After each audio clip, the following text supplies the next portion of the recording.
Hello, my name is Juan Nicolas Paredes, and in this video I'm going to talk about the chapter 7 of Animal Farm. So, this part of story is called Conspiracy on Farm, and it starts with the animals that were working so hard to revive the windmill through a bitter and stormy winter. Our daddy human world is watching them and waiting for their failure. Because of the increasing scarcity of food, the animals begin to starve within the farm. Knowing that the humans must not hear of animal farm difficulties, Napoleon enlists the chefs to comment on their growing rations when they are within earshot of Mr. Whymper. He also had someone let Mr. Whymper pass the food containers, which are filled with sand and covered with grain to make them appearful. Napoleon appears in public less and less, and there were six vicious dogs that act as his guards. Because of its more grain, he asks Whymper to arrange a contract to sell 400 eggs per week.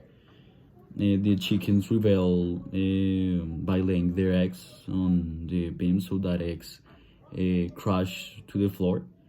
And Napoleon stops the ration of the chickens and of the hens, and punishes them with death.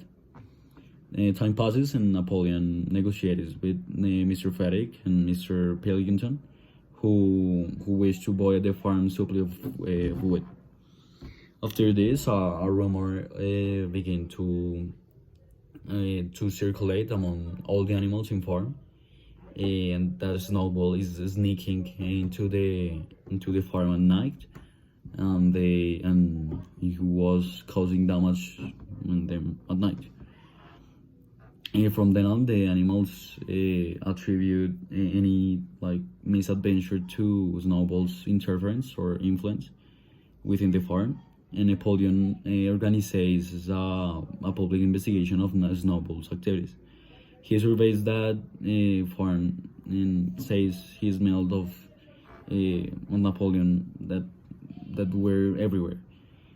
The animals are terrified during the chapter. And that night, Squealer tells the animals that Snowball now belongs to Mr. Frederick, with whom he's planning to overtake Animal Farm. He states that Snowball was collaborating with other person that was called Mr. Jones from the beginning, and claims to have supporting evidence. So Napoleon calls a meeting and several animals end up confessing that it is true, and they die because of Napoleon. So in this chapter, we are able to show several different conflicts. The first one is related, or could be related, to one of individual versus nature, because of hard weather that made it difficult to animals, or for animals to acquire or extract some natural materials to revive the windmill. For example, the stones that they require for it. Another conflict would be individual versus society, because this type, I'm going to explain you what is it. So this type of conflict is defined as a character that struggles against the laws or beliefs of a group. This could include a character that fights against the rules. And this I relate to the Snowball actions to sabotage the animals and make them always lose on the farm, like the damage he did that night and the attempted murder of the animals in the Battle of the Cowshed.